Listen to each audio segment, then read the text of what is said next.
Watchers of the sky, the UFO phenomenon. They say that on certain evenings in the ancient world, when torchlit ceremonies glimmered among stone temples and the horizon blurred beneath ruddy, low-lying stars, there were those who turned their gaze skyward and saw shapes that defied easy explanation. In the hush of night, a sense of awe would fall upon people who believed the gods roamed the heavens, and perhaps it was only natural that now and then they reported glimmering wheels of light, or silent, hovering apparitions that came and went in the blink of an eye. A clay tablet here and a faint inscription there sometimes alluded to otherworldly objects above. Across millennia, from the Sumerians to the Egyptians, from the Indus Valley to the early Chinese dynasties, scraps of written or oral tradition offered cryptic accounts of lights crossing the sky in regimented formations, or fiery objects descending and then vanishing into the darkness. Many of these stories were bound up in myth. Some spoke of chariots of flame, and others described shimmering discs. But whether through primitive scientific understanding, religious zeal, or simple imagination, these earliest murmurings hinted that humankind's fascination with unidentified aerial phenomena was as old as civilization itself. A traveler along the Nile River thousands of years ago might have recounted seeing strange, bright boats of fire sailing across the heavens, attributing them to the pantheon of Egyptian deities. Some centuries later, early Greek observers might have recognized the planets for what they were, wandering celestial bodies, but even they could not dismiss the occasional fleeting, unexplained apparition. When we look back to these earliest known societies, we have only fragmentary clues, and it is difficult to sift legend from fact. Some scholars point to references in ancient Indian texts to mysterious flying machines called vimanas. Others note that a controversial text, known colloquially as the Thule Papyrus, supposedly describes fiery discs in the sky during the reign of Thutmose III in ancient Egypt. Its authenticity has been questioned, and the language used is open to multiple interpretations, but it remains one of those tantalizing hints that evoke curiosity more than it satisfies it. In these pre-literate or semi-literate epochs, anything startling and bright in the heavens could be assigned a supernatural significance. Yet across different cultures and continents, certain threads repeat. Discs, wheels, or luminous orbs that come unexpectedly, linger briefly, and disappear. As centuries passed, the earliest historians and natural philosophers also recorded unusual sightings. The Roman author Pliny the Elder wrote of things in the heavens that glowed like lamps, soared like ships, or resembled gleaming shields. Livy, the Roman historian, mentioned phantom ships in the sky. In his time, there was no clear distinction between celestial omens and prosaic astronomical events. Comets, meteors, and other natural phenomena were poorly understood, so they often took on mystical or foreboding meaning. The line between objective observation and mythic interpretation was thin indeed.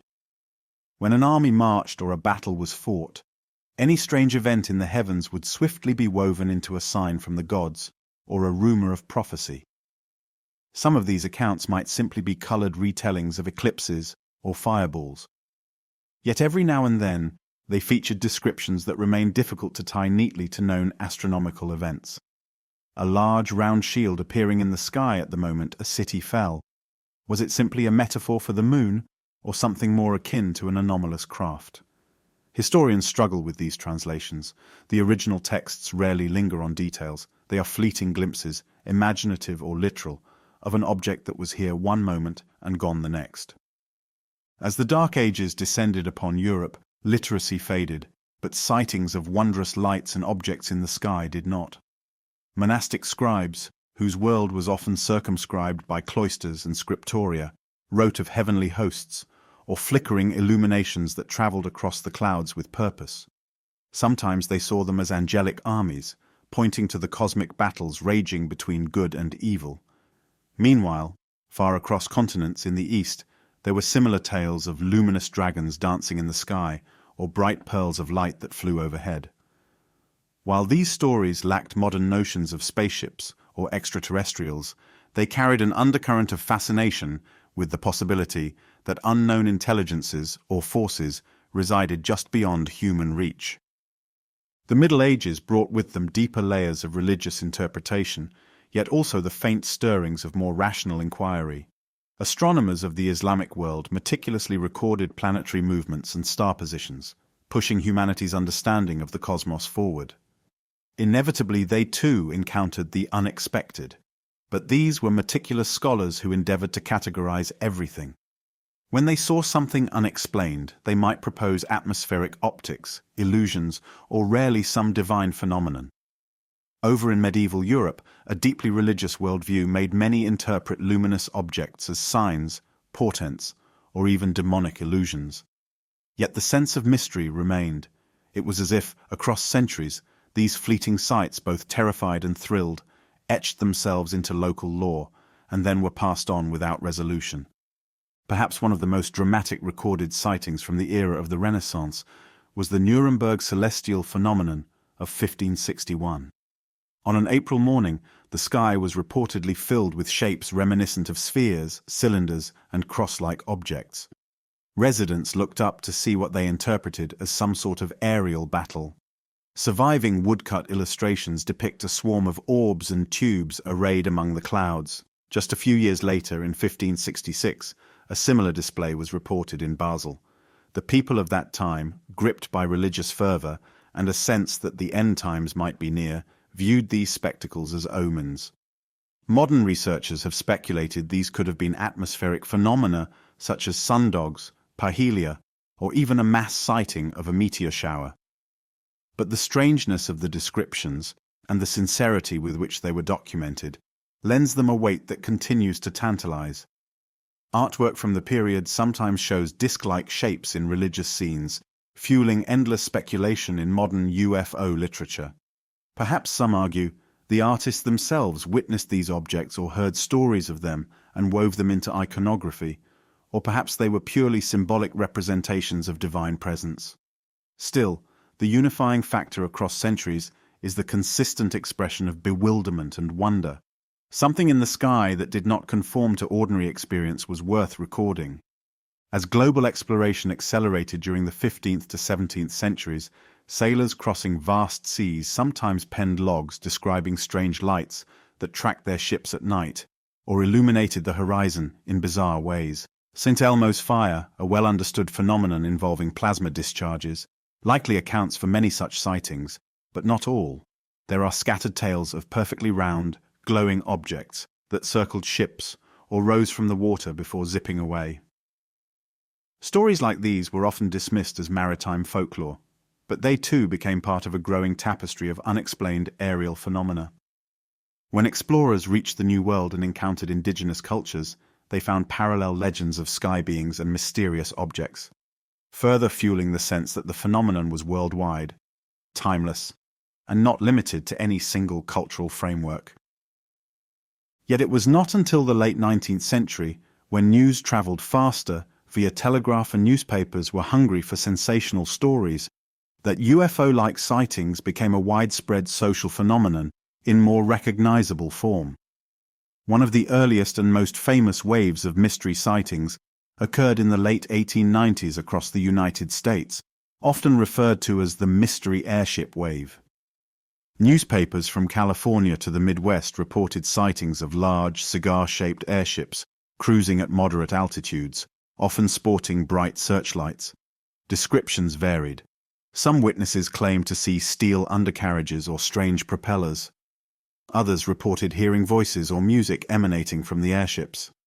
At the time, heavier-than-air flight had not yet been achieved. The Wright brothers' successful flight was still a few years away, but lighter-than-air dirigibles were emerging in experimental form. Skeptics argued that the sightings were hoaxes or imaginative exaggerations of experimental balloons. Believers latched onto them as evidence of a secret advanced technology, or even visitors from another world. The phenomenon sparked fervent debates, with newspapers capitalizing on the mystery and fueling public intrigue. Eventually, the flap died down, leaving behind tall tales of anonymous inventors touching down in farm fields, handing out calling cards, and then vanishing in their miraculous craft. In modern times, some researchers have attempted to find conclusive evidence of a real airship inventor behind these sightings, but proof remains elusive. Psychological factors, hoaxes, misidentifications, and actual advanced balloon projects likely combined into a potpourri of sensational reporting. Moving into the 20th century, new wonders and horrors came to dominate the sky. Airplanes, zeppelins, and eventually rockets and satellites would change humanity's relationship with the heavens. During World War I, there were sporadic reports by pilots of luminous orbs trailing their aircraft, though it's difficult to sift fact from rumor. Then came World War II, and with it the phenomenon known as Foo Fighters. Allied aircrew reported glowing objects that appeared to pace their planes during missions over Europe and the Pacific. These were often described as bright orbs, sometimes red, sometimes white, sometimes orange, maneuvering nimbly and seemingly under intelligent control. Pilots were baffled, and at first each side assumed they were secret enemy weapons. In the end, they never seemed to cause direct harm, nor behave in a manner consistent with known technology. Various explanations have been proposed: St. Elmo's fire interacting with aircraft wingtips, electromagnetic phenomena, ball lightning, or simply misidentifications of flak bursts and tracer fire. Still, the consistent theme among the aircrews is that these objects displayed uncanny agility. The Foo Fighters remain a wartime curiosity that foreshadowed the UFO mania soon to follow. The true turning point for the modern era of UFOs arrived in the summer of 1947, when a private pilot named Kenneth Arnold was flying near Mount Rainier in Washington state. He reported seeing a chain of 9 bright objects moving at incredible speed. Describing their motion as resembling saucers skipping on water, Arnold's words quickly morphed in the press into flying saucers. Suddenly, the phrase stuck, igniting a cultural sensation. Sightings poured in from all corners of the country. Newspapers ran headlines about discs and saucers, fueling a feedback loop in which more people looked skyward, saw something unusual, and reported it. Within weeks, the possibility that these craft were Soviet secret weapons or novel US military technologies was debated at the highest levels. The hysteria grew, aided by the recent memory of World War II and the dawning anxiety of the Cold War. Anxiety mingled with fascination. It was a time when atomic bombs had just showcased the terrifying apex of human science, so who was to say that something more advanced wasn't prowling the skies? Shortly after the Arnold sighting, an event occurred that became the archetypal UFO legend, the Roswell incident. In July 1947, something crashed near a ranch outside Roswell, New Mexico. The initial Army press release mentioned the recovery of a flying disc, but within a day, military authorities claimed it was merely a weather balloon. For decades, the Roswell case simmered quietly until the late 1970s, when new testimonies emerged. Soon, it exploded into the public consciousness as the supposed granddaddy of all UFO cover-ups. Allegations of recovered alien bodies, secret hangars, and clandestine government labs became staples of pop culture. Skeptics pointed to Project Mogul, a classified program involving high-altitude balloons designed to detect Soviet nuclear tests. They argued that the Roswell wreckage likely stemmed from one of these balloons, and the secrecy around the project led to confusion and contradictory statements. Believers countered with eyewitness accounts of strange debris that didn't behave like ordinary metal, and rumors of otherworldly corpses whisked away to unknown locations.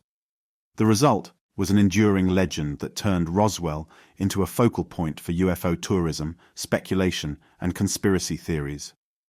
Regardless of where the truth lies, the Roswell story symbolized a clash between the public's appetite for a cosmic mystery and the government's desire for secrecy in an era of high-stakes Cold War surveillance. In response to the burgeoning wave of sightings, the United States Air Force began official investigations. Project Sign, 1947 to 1949, which became Project Grudge, 1949 to 1952, and then the better-known Project Blue Book, 1952 to 1969. These programs collected thousands of reports, interviewed witnesses, and attempted to categorize sightings. Early on, Project Sign flirted with the possibility that some sightings might be extraterrestrial in origin, a stance reflected in its now famous estimate of the situation, which was quickly rejected by higher-ups. Project Grudge took a more debunking approach, while Project Blue Book sought to analyze cases methodically. Over its lifespan, Blue Book amassed over 12,000 reports, with the majority explained as misidentified aircraft, balloons, astronomical objects, or hoaxes, but a small percentage, roughly 5%, remained unidentified. That label didn't necessarily mean alien, it meant insufficient data to identify. However, to a public enthralled by the idea of visits from outer space, these unknowns became the ultimate tease. Meanwhile, sightings and incidents continued in waves. In 1952, Washington, D.C. experienced a cluster of radar and visual sightings. Lights were seen hovering over the Capitol, and radar operators at multiple airports tracked unknown targets. Fighter jets were scrambled, but each time they approached, the blips vanished. The press had a field day. Headlines about "flying saucers swarm over Capitol" prompted the Air Force to hold a press conference, attributing the incidents to temperature inversions. While temperature inversions can cause anomalous radar readings, many contended that the official explanation didn't account for all visual reports. Still, the Air Force stuck to its guns, and the sightings faded. Yet that summer's events pushed the CIA to convene the Robertson Panel in 1953, a group of scientists who reviewed UFO evidence and recommended a policy of public debunking to minimize the risk of mass hysteria or enemy exploitation. The Robertson Panel's approach set the tone for decades of official policy. Keep a lid on UFO stories, attribute them to natural or conventional causes whenever plausible, and discourage the press from stoking the flames. It was in this climate that contactee stories began to flourish in the 1950s. Men like George Adamski claimed to have encountered benevolent beings from Venus or other nearby planets who imparted messages of peace and spiritual wisdom. Adamski, for instance, asserted he had photographs of flying saucers and that he'd taken flights in alien craft. While mainstream media treated these contactee accounts with a mix of curiosity and skepticism, they attracted a devoted following. These stories often echoed the era's fears and hopes, weaving Cold War anxieties and nuclear dread into cosmic cautionary tales.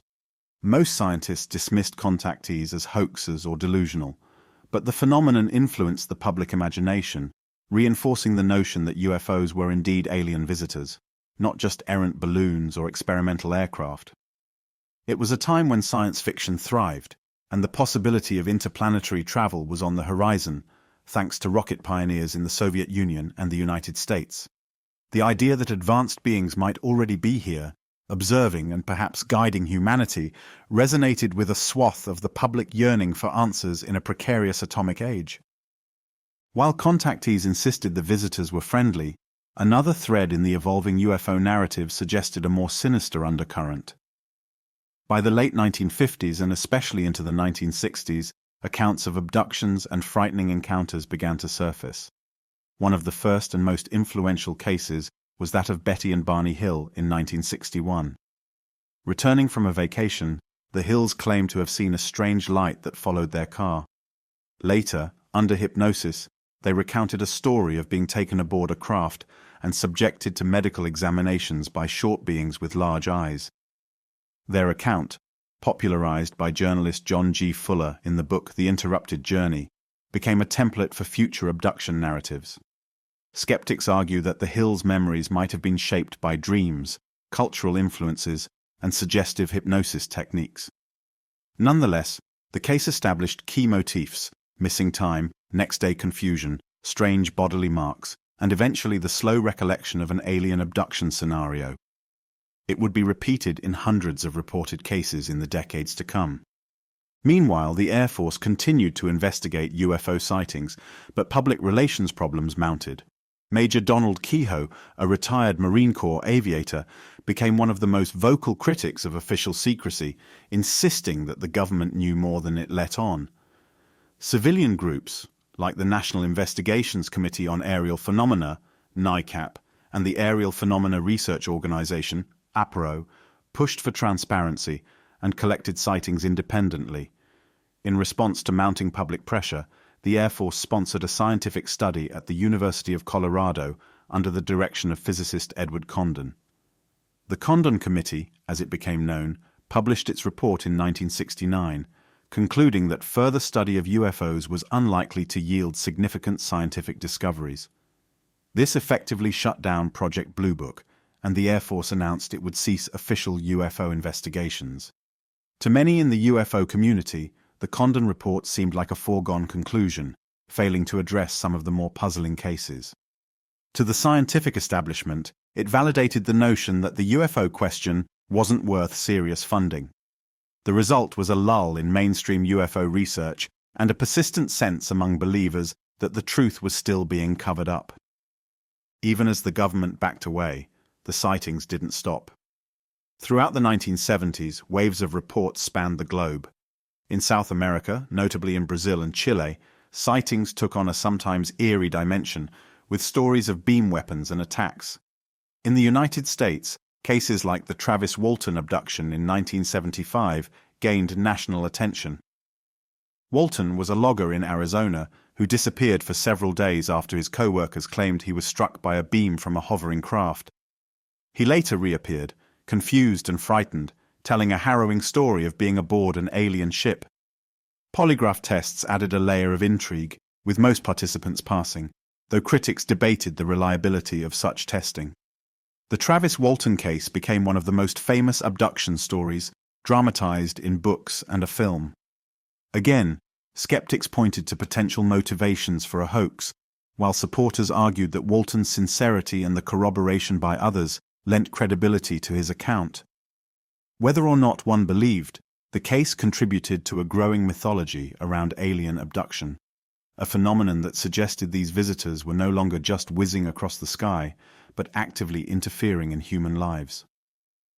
In 1980, a notable case occurred in the Rendlesham Forest near a US Air Force base in England. Military personnel, including ranking officers, reported seeing a strange light descend into the woods. Subsequent investigations by the witnesses revealed glowing objects and burn marks on the forest floor. One officer, Lieutenant Colonel Charles Holt, recorded a memo describing the events, later known as the Holt Memo, which became an iconic piece of UFO lore. Recordings made during the incident feature the voices of bewildered airmen observing shifting lights in the distance. The official explanations range from a nearby lighthouse to misinterpretations of stars and bright planets.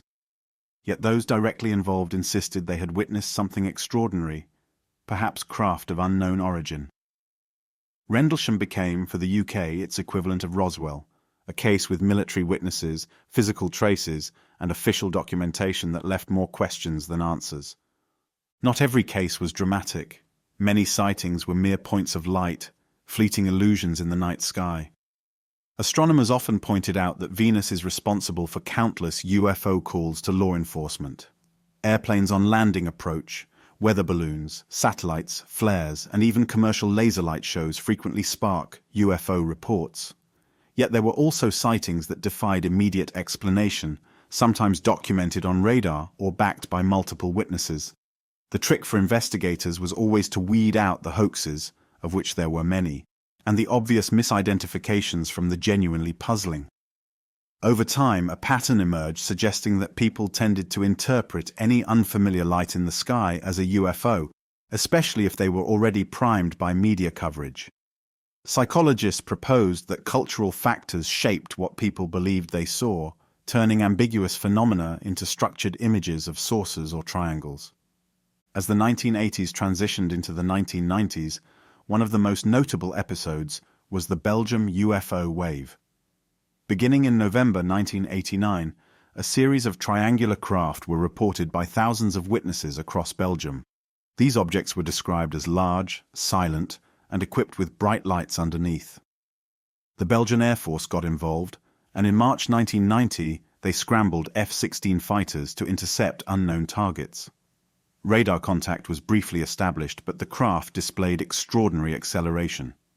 Photos of the triangular objects circulated widely, most famously an image known as the Petit Rechin photograph, which years later was admitted by one of the individuals involved to be a hoax. Yet not all sightings were so easily debunked. Official Belgian authorities, known for their relatively open approach, indicated that they couldn't explain all aspects of the wave. The triangular craft phenomenon persisted into the 1990s in other parts of the world, leading some to suspect advanced stealth technology or black projects by major military powers. Others believed it was further evidence of extraterrestrial visitation. The truth remained elusive. but the Belgium wave stood out for the involvement of official channels and the large number of credible witnesses. In 1997, another high-profile event captivated the American Southwest, the Phoenix Lights. On a clear March evening, hundreds, if not thousands of people across Arizona reported seeing a massive V-shaped or triangular formation of lights move silently across the sky. Later in the night, a row of lights was filmed dropping near the Phoenix Mountains, widely aired on news broadcasts. Authorities eventually attributed the latter lights to flares released by the Air National Guard during a training exercise. However, witnesses who saw the earlier formation were adamant that they observed a solid craft with an immense wingspan. Even Arizona's governor at the time, Fife Symington, admitted years later that he too witnessed something strange that night, a silent, inexplicably large object. The debate raged. Was it a set of individual planes flying in formation, a single massive craft, or simply flares misinterpreted by excited onlookers? The Phoenix Lights remain one of the most famous mass sightings in U.S. history, a case that demonstrates how multiple distinct events can become entwined in the public mind as one grand mystery. By this point, the UFO phenomenon was firmly entrenched in popular culture. Television shows, documentaries, and Hollywood films kept the theme alive. The 1990s also saw a rise in conspiracy theories claiming vast government collusion with alien beings, secret underground bases, and black budget programs reversing engineered extraterrestrial technology. Area 51, a highly classified Air Force test site in Nevada, became emblematic of this mystique. Bob Lazar's controversial claims in 1989 that he worked on alien craft in a secret facility near Groom Lake propelled Area 51 to international notoriety, though he provided scant evidence and his academic credentials were never verified. Nonetheless, the narrative of a government cover-up, hidden craft, and alien bodies remained a powerful fixture in UFO lore, a storyline that continues to capture the imagination of many. Entering the 21st century, one might think the UFO topic would fade, overshadowed by technological wonders like the International Space Station or the Mars rovers. Instead, it persisted, albeit in new forms. As personal electronics and the internet became ubiquitous, the way sightings were reported and discussed changed dramatically. Digital cameras and smartphones made capturing fleeting lights more accessible, yet the influx of photos and videos, some real, many hoaxed, only muddied the waters. Online forums allowed enthusiasts and skeptics alike to dissect footage, propose solutions, and perpetuate rumors. The spread of computer-based image manipulation made it easier to fake convincing UFO footage, fueling skepticism, while genuine unknowns were drowned out in a sea of digital illusions. Researchers began grappling with UFO fatigue, where the sheer volume of questionable material desensitized the public. And then came an unexpected twist around 2017, when it emerged that the U.S. Department of Defense had run a clandestine program called the Advanced Aerospace Threat Identification Program, AATIP, to investigate military encounters with unidentified aerial phenomena. The release of 3 Navy videos, often referred to as FLIR-1, Gimbal, and Go Fast, showing U.S. fighter jet gun camera footage of mysterious objects, caused a sensation. These videos, later officially acknowledged by the Pentagon as authentic, reignited public interest. In the footage, pilots express astonishment at the speed, maneuverability, and lack of obvious propulsion of the objects. The Navy subsequently confirmed that it considered these objects unidentified. No immediate conclusion was offered about their nature, only that they represented a genuine unknown. Media outlets worldwide jumped on the story, with some framing it as the first official confirmation of UFO reality. More cautious voices pointed out that unknown does not equal extraterrestrial. The objects could be advanced drones, sensor glitches, or test craft. Still, the whiff of official disclosure was enough to spark renewed discussion, leading to further investigations. In 2020 and 2021, amid the global upheaval of the pandemic, the US government released reports on what it now calls UAP, unidentified aerial phenomena, emphasizing that the primary concern is national security. If these objects are foreign drones, advanced technology, or atmospheric anomalies posing collision risks, the military wants answers. The idea of alien visitors is left as a possibility, but not a stated conclusion. Meanwhile, NASA has announced it would look into UAP data, hoping to bring more scientific rigor to the discussion. This was a moment reminiscent of the 1950s, an official acknowledgement that something is being seen, that it's odd, and that it's worth examining, all tempered by a cautious approach that avoids overt speculation about extraterrestrial origins. In weaving this grand tapestry of sightings, legends, and official investigations, the question remains, what are UFOs really? Scientists approach the matter by examining data, eliminating conventional explanations, and considering all possibilities. Many UFO sightings can be explained as natural phenomena, meteors, atmospheric refractions, or rare plasma events like ball lightning. Others might be advanced military aircraft. Over decades, projects like the stealth bomber were once top secret and sparked UFO reports. Drones have become ever more sophisticated, complicating modern sightings. Psychological and sociological factors also loom large. Witnesses are fallible, memory is malleable, and expectations shape perceptions. Even well-meaning observers can misinterpret mundane lights if they're primed by the idea of UFOs. In some cases, group psychology leads to mass sightings where a stimulus, like a flare or a bright planet, gains a far more elaborate interpretation when a crowd collectively decides it's a craft. Yet despite all these prosaic explanations, a core of truly puzzling cases remains. These are sightings by trained observers, sometimes corroborated by radar or multiple witnesses, describing performance well beyond known technology. They often include instantaneous acceleration, silent hovering, or abrupt maneuvers defying inertial limits. In such incidents, the best guess by skeptics is that these might be illusions caused by sensor error, or that perhaps black projects are decades ahead of public knowledge.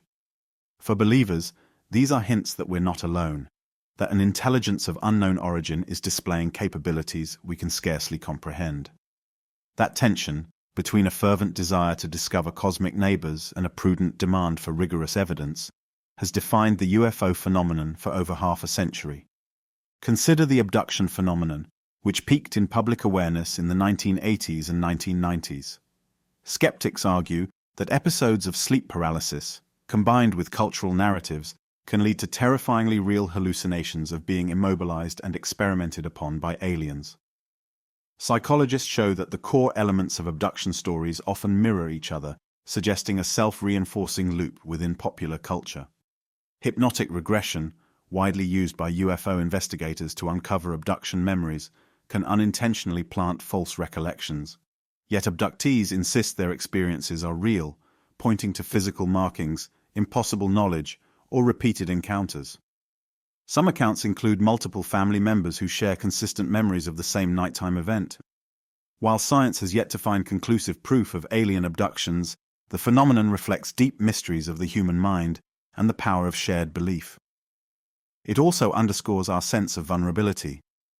If advanced beings exist, are they benevolent observers or clandestine meddlers? For a moment, imagine a quiet rural landscape late at night. A lone driver sees lights approaching at impossible speed.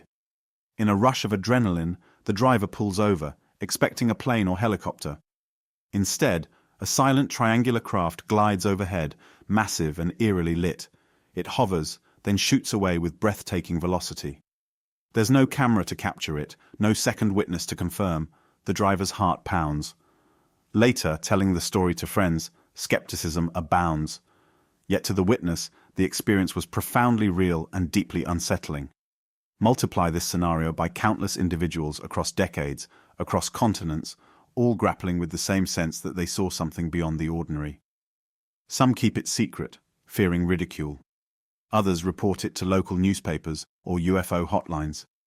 A few devote their lives to seeking answers, investigating other sightings, collecting data.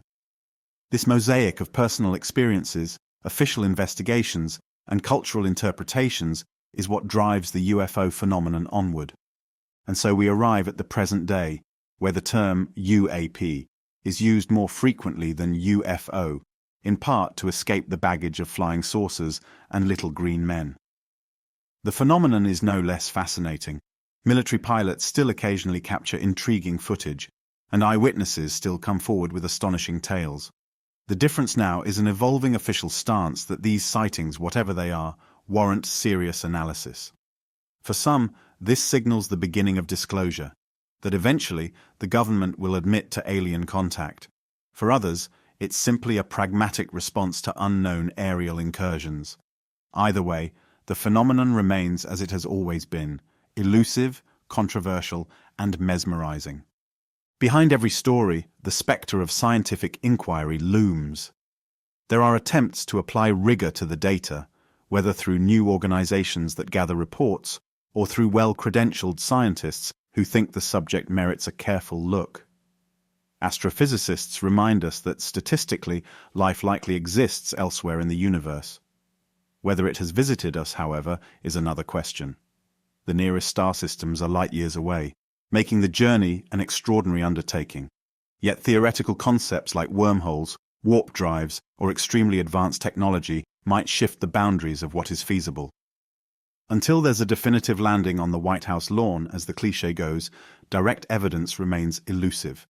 But humankind has never needed absolute proof to be captivated by the unknown. As a phenomenon, UFOs or UAPs serve as a kind of mirror, reflecting our hopes, fears, and evolving worldview. In the 1950s, they were Cold War omens or friendly space brothers.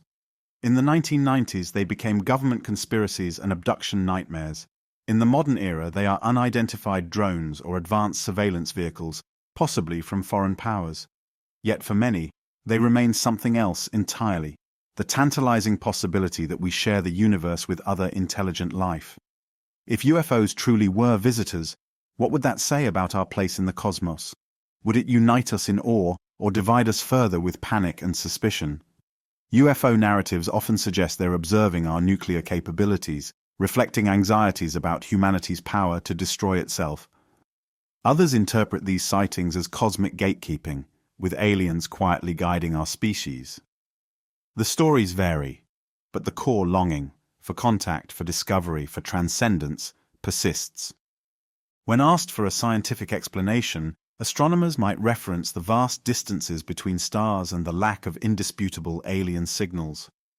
Atmospheric scientists might point out that Earth's skies are brimming with phenomena that can confuse even trained observers, from lenticular clouds to lightning sprites. Radar operators can explain how false echoes appear. Yet none of these fields can categorically dismiss every sighting, especially those with strong corroboration. Investigative journalists emphasize government secrecy, not necessarily to hide alien life, but to cloak advanced military projects. And then there are the countless open-minded individuals who note that official documents, once declassified, sometimes show far more curiosity and puzzlement within the halls of power than the public was led to believe. At each stage in history, from the earliest recorded epics to modern official reports, the UFO phenomenon has grown and mutated, shaped by cultural context and scientific progress. If we sift through the grand totality of sightings, hoaxes, and official statements, a few consistent threads remain. People see strange things in the sky. These sightings evoke wonder, fear, or excitement. And authorities respond by trying to categorize, explain, or dismiss them. Sometimes they do so to maintain social calm, sometimes to conceal secret technology, and sometimes simply because they too remain uncertain. This dance of revelation and denial continues. Perhaps the phenomenon itself has changed over time, evolving from flying shields to phantom airships to structured craft of unimaginable performance. Or maybe human interpretation has evolved, recasting the unknown in forms that resonate with each era's technology and mythology. Today, as we scan the skies with ever more powerful telescopes, searching for exoplanets in habitable zones, the question of life beyond Earth is no longer fringe. It's a mainstream scientific quest to find biosignatures or technosignatures in distant star systems. Meanwhile, a smaller group within that broader search wonders if the answer lies closer to home, not across cosmic distances, but here in our skies, hidden in plain sight. Are UFOs that answer or merely a red herring? The debate rages on. In the halls of power, we see the formation of task forces and committees to study UAP more systematically. Pilots and sailors share stories of strange encounters, sometimes with supporting data. The stigma persists, but it's eroding. Where this will lead is unknown. So here we stand, at the crossroads of millennia of stories, ancient legends of fiery chariots, medieval chronicles of celestial battles, modern mania over flying saucers, official investigations, denials, confessions, conspiracies, and renewed curiosity. The history of UFOs is bound up in the story of humanity's relationship with the skies and with the unknown. It's a testament to our boundless desire to solve mysteries and our equally boundless capacity to see reflections of our own imaginations in the faintest glimmer of light. Each episode, from the ancient references to the latest Pentagon footage, is a chapter in a grand narrative of wonder and speculation. The tension between the extraordinary nature of many reports and the ordinary explanations that often emerge drives the UFO saga relentlessly forward. We hold our collective breath, waiting for incontrovertible proof or for official word that something truly alien has arrived. In the meantime, sightings continue. People around the world still look up at night and spot things they can't explain. Sometimes it's just a shooting star or a plane's landing lights. Sometimes it's an illusion of perspective or a reflection off high-altitude clouds. But sometimes it appears to be an object that defies everything we know about flight, evoking that primal mixture of awe and fear that has echoed across centuries. This phenomenon, in all its complexity, weaves a story as vast and intricate as any in our cultural pantheon. From clay tablets and hieroglyphs to live-streamed videos, from smoky campfire tales to congressional briefings, from mystical contact to mundane hoaxes, the UFO narrative refuses to settle. It reflects our evolving technology, our collective psychology, our deepest existential questions. Long before we had the phrase, unidentified flying object, we had wonder. We had watchers of the skies, enthralled by whatever might lurk beyond the moonlit clouds. Whether or not UFOs prove to be visitors from distant stars, they have already arrived in our dreams, our fears, and our aspirations. Their history is our history, stretched across time, shimmering with possibility, and ever just out of reach. Night falls. Somewhere a pilot spots a fleet of lights moving in silent formation. On another continent, a farmer glances up to see an inexplicable glow hovering near the treetops. In a laboratory, a physicist dismisses these stories as illusions, while down the hall another scientist secretly wonders if we are on the verge of a cosmic revelation. The cycle continues. The debate endures. After thousands of years of sightings and centuries of speculation, the question remains potent. Are we alone? And if not, are these visitors already here? The truth has yet to crystallize, dancing somewhere in the intangible space between belief and evidence. Perhaps that is why we keep searching the skies, now more than ever, because in seeking answers about UFOs, we are also seeking answers about ourselves, about our future, and about the grand mystery of life in a vast and silent cosmos.